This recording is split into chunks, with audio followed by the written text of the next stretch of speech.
Greetings, everybody. This is Dani from Cradle of Filth, and you're on Primordial Radio. Dani Filth, Cradle of Filth. How you doing, man? Yeah, I'm good.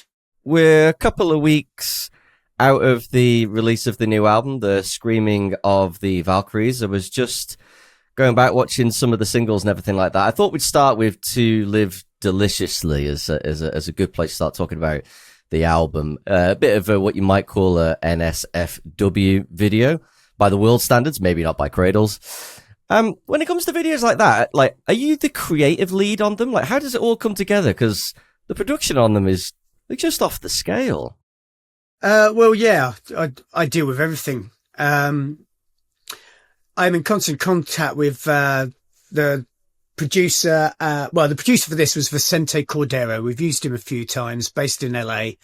He actually came over to the Czech Republic because we were based there during the summer, doing some rehearsals, and that's our base for starting off on European summer run. So he came over to do much of the filming there, and then went back and did some in LA, and that's henceforth why To Live Deliciously was a bit delayed. There was a gap of about 2 weeks between the single being released and the video coming, and that's because of the LA fires. He was shooting at that point, and they had to evacuate the studio for a couple of weeks, and then they had to get it deep cleaned, etc., etc. And I also worked with the costume designer who did all the creatures in both videos, called Missy Munster, and she's brilliant. She works for Slipknot, Ice Kills 9, or 9 Kills Ice, whatever. I don't even know what that means. Ice 9 Kills. Yeah, what does it mean? It's like a Sun headline that went wrong. That's basically it, really. We fire ideas backward and forward, and we just want this one to be a little bit nasty. We have another one coming out in a couple of weeks for the track White Hellebore, and that's a little tamer, I'd say. In line really with the music. I wouldn't say it was particularly tame, but it's a bit more catchy. Yeah. There's a lot of restrictions on the internet these days in terms of censorship and things like that. Is it difficult to really sort of push those boundaries without content like this getting blocked? Well, yeah, but we're not. I know people think we're a shock rock band or something, but that's not true at all. We do hundreds of things, videos, live streams. Interviews, performances, whatever. And, sometimes we get out of bed, the wrong side of the proverbial grave, and just want to say our piece. And it might be a little bit shocking. But, I mean, if you wanted to be shocking, you could just do it 24/7. But that's not in our nature.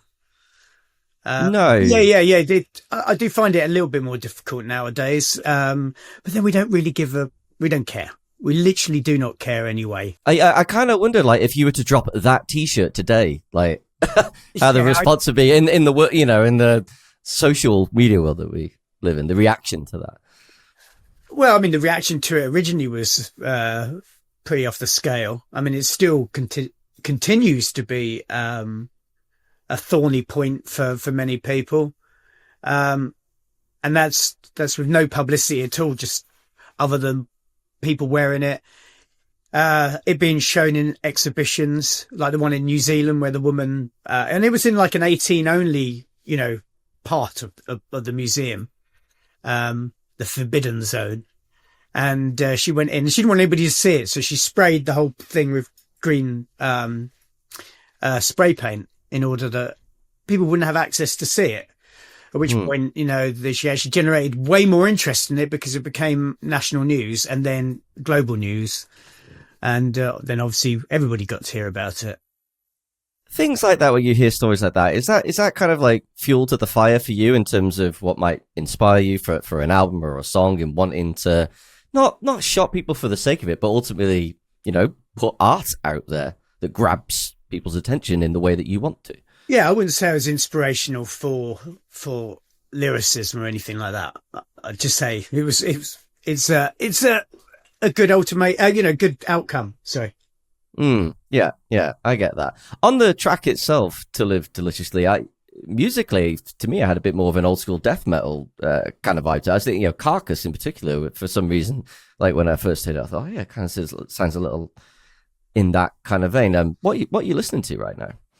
At the moment, oh God, loads of stuff. Frozen Soul, Arclis, Fires in the Distance, AWAP, lots of soundtracks, not new Nosferatu soundtrack, just actually loads of sounds. It's even pointless saying how many soundtracks I own, just loads. Whoever takes fancy, really. And then just a bunch of old stuff. Rebuying things. I bought the new Obituary, or the last Obituary album, which is a few years old, the other day. And I've just been going back through like early black metal stuff and thrash metal. I don't know, just whatever takes a fancy, really. Yeah. Do you find for you that it's important to keep up an active interest in music as you continue to be an artist yourself? Because I've met quite a few bands over the years who basically say, I'm still really only inspired by the things that got me into music when I started the band, and they're not continuously listening to music in the same way they did perhaps when they were in their formative years. But it sounds like you hold like a really high active interest in music as you're continuing on. Well, I wouldn't go that far. I've got like various spies around the world. Rob Caggiano from who used to be in Volbeat, he's one of my best friends, and I'm actually going over to LA to do some recording with him in a couple of weeks. And he's like one of my chief spies. He's the one who's always like sending me he sent me the new Worm Witch and various other bands he just really digs. And you'd be surprised, even when he was in Anthrax, he was listening to the likes of Satanic War Master, much to Scott Ian's chagrin, I think. I just have people that send me stuff, and obviously, you know, being in a band, you get to meet other bands, and they give you things. So we're always trying to chase down bands for tours as well. Like I'm really into a band and got to have them on the tour, and you know that's a near impossibility. I think it'd be really easy, but no. I was trying to get Autopsy for ages for a tour, and in the end they just turned around and went, you know what, we just don't feel like coming to Europe for a couple of years. We're like, all right, okay, well that's that then. That happens all the time, really. But yeah, I think it's good to stay abreast of things. Obviously, there's a lot of awful stuff out there, though. I mean, I really, really like, just makes me feel not even old. Just like, why is this music even alive? It's just like they're taking the worst bits of about 5 genres and mixed them all up, and just it's just awful. But then there's other stuff that I'm like, wow, that's so good and quirky. New Zealand Ardor. Well, I mean, I wouldn't say any quirkier than their other stuff, but I mean, I do love Zealand Ardor. That's me fantastic. Too. Absolutely. I didn't think they're as good live as they are on record, just because it gets a bit stop-starty. But the records are absolutely fantastic. Love them. Who would you say then has been one of the best new bands you've discovered in recent years? Ghost. Have you, by chance, heard the new song? I got this funny story about Ghost, and I mean, I've known most of the people that have been in the band at one point or another, with their real names, obviously. One of them plays for Sisters of Mercy now, and I was on them. It was years ago, obviously years and years ago. I can't remember how many years ago. Yonks, 15, whatever it was before they came on the scene as such, and. I was thumbing through stuff. I was ordering a record, a case of records for Christmas, and this thing came up about Ghost, and it was a Rise Above Records, Lee Dorian's label. And I thought, oh, cool. I'll give this a chance. Hope it's not like Sabbath worship.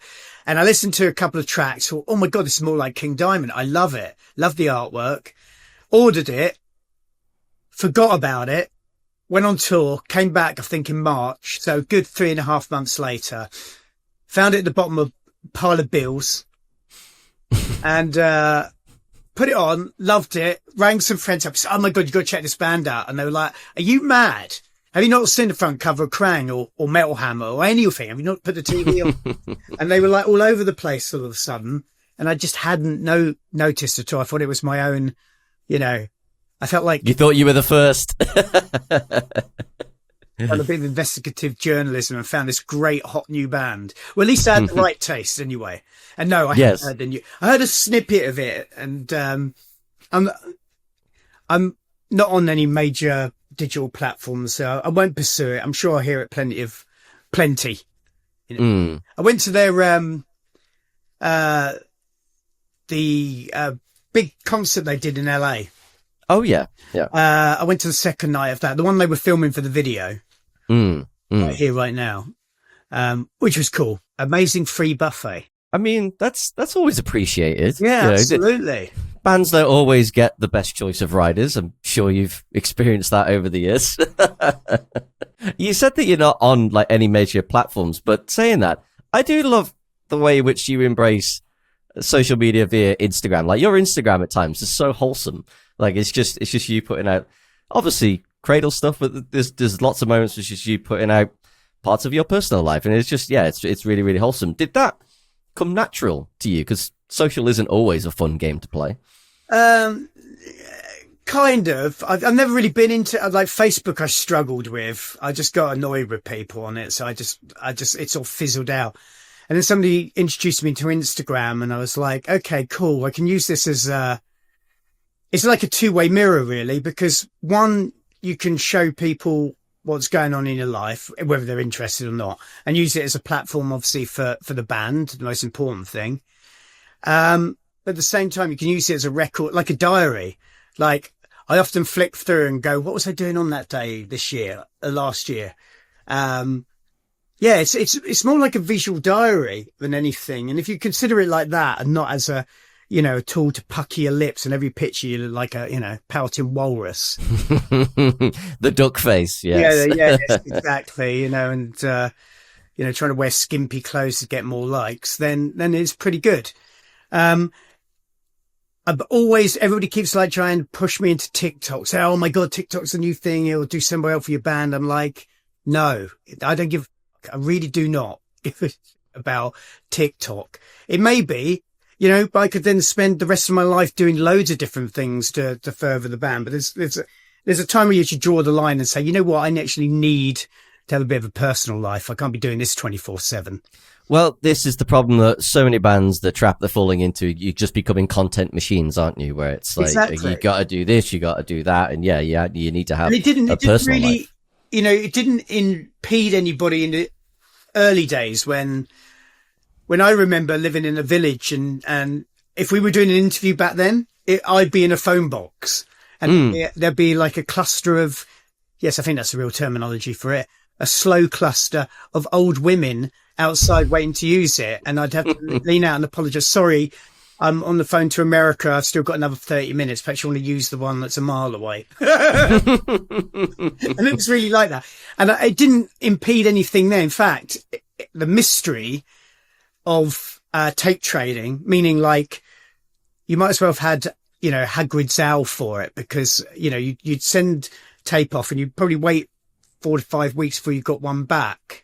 I mean, obviously you were sending loads out. So it was, they were coming back all the time, but it was, slow.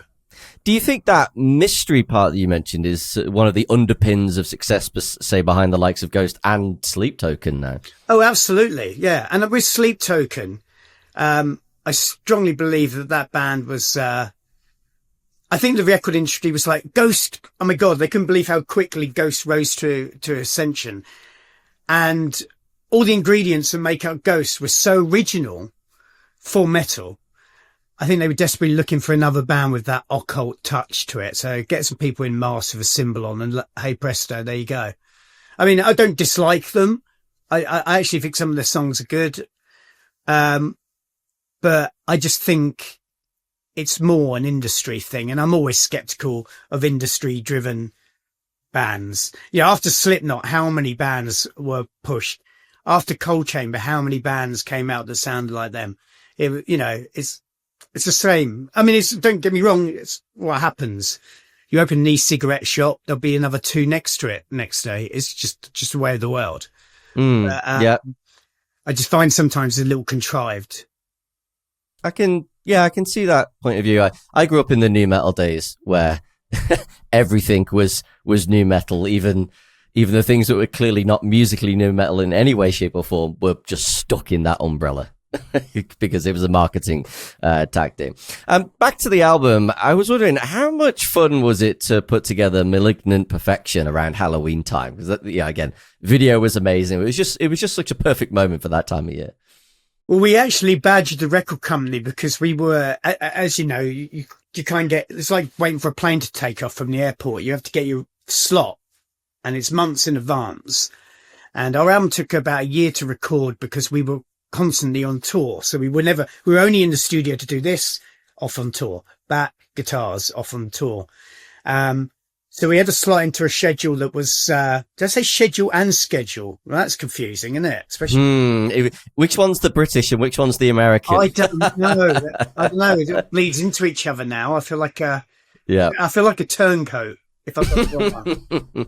Anywho, yeah. So we were looking at, we delivered the album early July and not a release until March 21st. So they didn't really want to put the song out any earlier, but I really said, look, it's about All Hallows Eve and Samhain. It's kind of important that it comes out now. There's no point it coming out in time for Christmas or Easter because it just isn't the subject matter. And I think it just worked better, and it'd be great because it does espouse the words Halloween or All Hallows Eve a lot. And might make some Halloween playlists. So that was a bit of it wasn't too much of a battle, actually. I mean, obviously they saw sense in it. But yeah, it was all about creating the atmosphere, and Halloween begins for me sort of, I don't know, mid-August. You're thinking about it. Yeah. I was in Brazil last year and started getting Halloweeny vibes. It was quite the opposite. But as soon as it starts to cool and you get, the first leaf hits the ground, that's it. Yeah. You've mentioned there you sort of had a bit of a tussle with the label, but you're on a new label now with Naples. Tussle. Just a chat with them about it. Okay. Our record label has been absolutely stunning. Previously on Nuclear Blast for 3 albums, wanted to change as, people know that we suffer from bouts of, wanderlust. So we wanted to try someone new. And, since joining them a few years back, because there's been a double live album prior to this, and this is the first proper album per se, they've been wonderful. When it comes to like working with a label nowadays, like how do you compare it now to like, what you did back in the day, just because the whole process of releasing an album is so different ultimately? You must be looking for different things. Is like all the focus more on videos than it is, say, we got to get in stores? Well, actually, no, but I don't think the focus may be on videos, but not on the money that it costs to do them. Because, what I mean by that is that I think rep companies would rather bands not, spunk the money on expensive videos. And I just don't think there is the money nowadays for bands to be as prolific with shooting them. We've really tried hard. We're hoping for 4 on this record. One of which will probably be more like a lyric video, but I mean different. I despise lyric videos, even though I write the lyrics. I just think they're a bit of a cop out. And they started coming to be, reaching fruition in popularity, probably at the same time as the decline in album sales, because it's just a cheap alternative. Yeah. And in an ideal world, everybody wants their version of Thriller out there that everybody goes, oh my God, this is the best video ever, whatever, makes a whole making of video about the video. But it's just, unless you've got the big bucks, it's just, it's expensive. I mean, I dread to think, I know, but I also dread to think how much that first Malignant Perfection video cost. I mean, it's worth it for your art. Don't get me wrong. For your bank balance, possibly not. Can you put a price on art though, Dani? Can you? Yeah, it's called House in the Bahamas, 2 yachts, one of which is a super yacht, a Maserati. Sorry, do you want me to go on?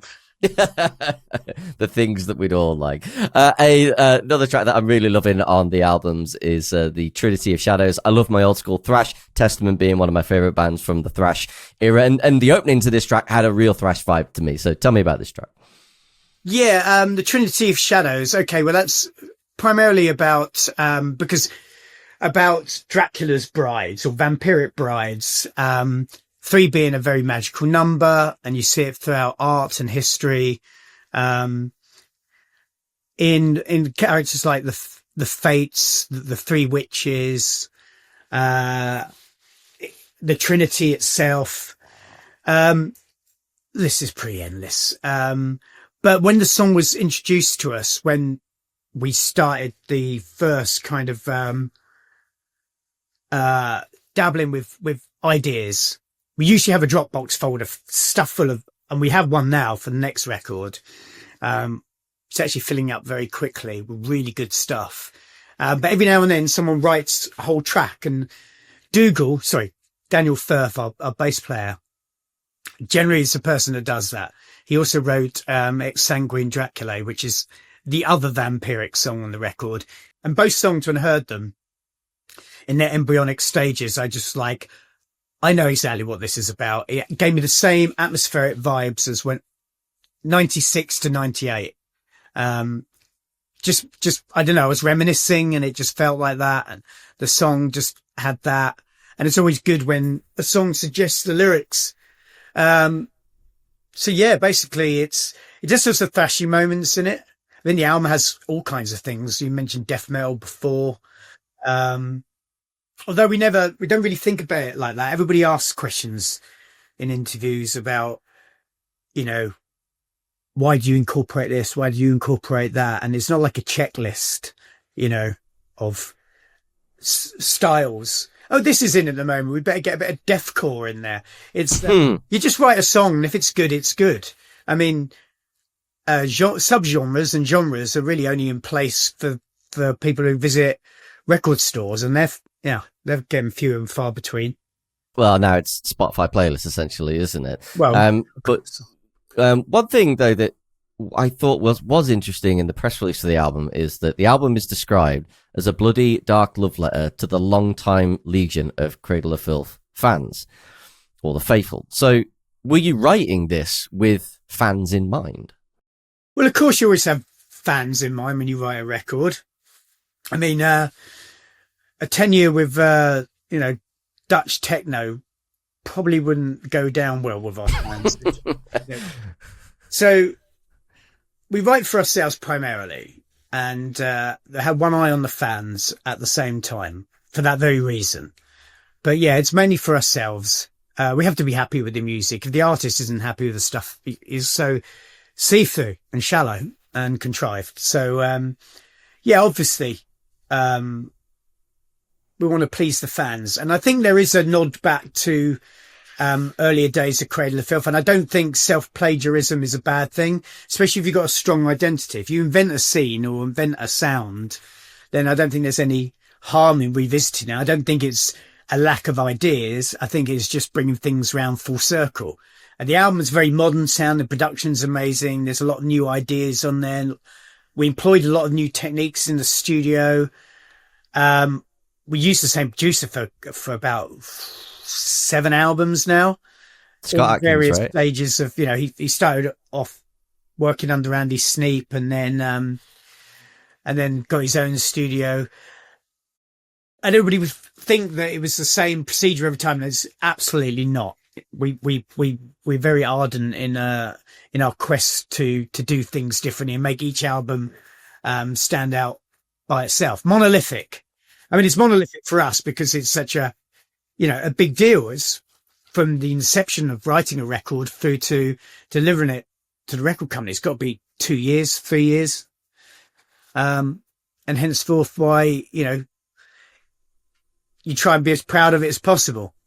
And of course you are the king of collabs. Bring me Ed Sheeran.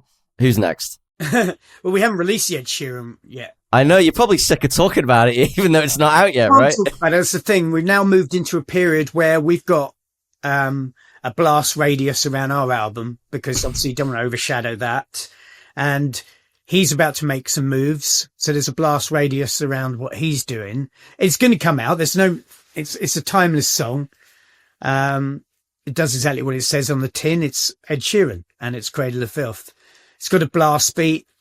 Ed really goes for it, but he also plays acoustic guitar, and does a bit of his crooning. So yeah, it'll see the light of day. But I mean, if we had to do another one, I would really love, I mean, and this is just being picky for the sake of it, because I mean, you know, but I'd like Lana Del Rey. I think that would be a really, really cool, collaboration. I mean, it's obviously a bit fairy tale.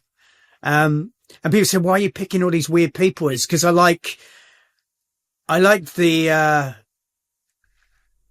marriage of extremes. I don't think, you know, if I was to do something with Glenn Benton, people go, oh yeah, it's expected, you know, he's going to do the highs, Glenn's going to do the lows, etc., etc.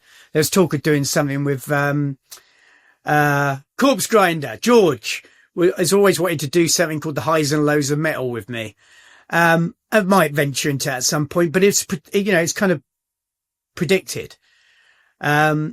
And the same went for like the Bring Me the Horizon track. And when I did one with Twisted as well, which was kind of rap metal. And as soon as everybody heard that I was doing it with Twisted, they were like, what are you doing? Don't go say it's going to be a death now of your career. I was like, what death now?